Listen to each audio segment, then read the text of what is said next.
বাংলাদেশের নাগরিকদের জন্য ভিসা ইস্যুতে অগ্রগতি এবং বহুমুখী খাতে বিনিয়োগের আগ্রহ প্রকাশ করেছে সংযুক্ত আরব আমিরাত। রাষ্ট্রীয় অতিথি ভবন যমুনায় প্রধান উপদেষ্টা অধ্যাপক ডক্টর মোহাম্মদ ইউনূসের সঙ্গে বৈঠকে এমন বার্তা দিয়েছেন ইইউ এর মন্ত্রী শেখ নাহায়ান বিন মোবারক আল নাহায়ান।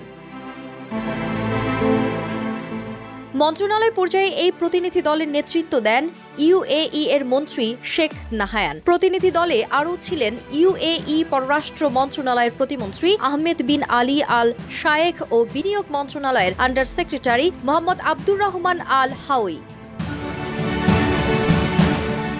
বৈঠকে শেখ নাহায়ান বলেন, আমি আমাদের রাষ্ট্রপতির নির্দেশে এখানে এসেছি বাংলাদেশের প্রতি সংহতি ও বন্ধুত্ব প্রকাশ করতে। তিনি জানান, ভিসা থেকে বিনিয়োগ সব খাতে পারস্পরিক সহযোগিতা আরও জোরদার করতে চায় ইউএই। ডক্টর ইউনূস আমিরাতি আগ্রহকে স্বাগত জানিয়ে বলেন, ভবিষ্যতের উন্নয়ন ও স্থিতিশীলতা নিশ্চিতে আমরা ইউএই এর বিনিয়োগ ও অংশগ্রহণকে স্বাগত জানাই। তিনি আরও বলেন, ভিসা প্রক্রিয়ায় অগ্রগতি প্রশংসনীয়, তবে আরও কিছু পদক্ষেপ প্রয়োজন, যা পারস্পরিক যোগাযোগে দ্রুত সমাধান হবে বলে আমরা আশা করি।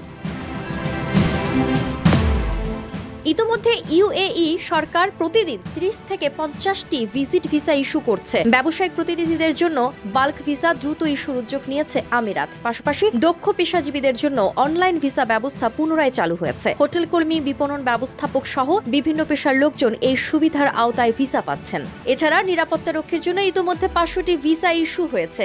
আরও ১,০০০ অনুমোদনের অপেক্ষায় আছে। বৈঠকে ঢাকায় নিযুক্ত ইউএই রাষ্ট্রদূত আব্দুল্লাহ আল হুমুদি এবং আমিরাতে বাংলাদেশের রাষ্ট্রদূত তারেক আহমদ উপস্থিত ছিলেন। বৈঠক শেষে প্রতিনিধি দল বাংলাদেশ ত্যাগ করে।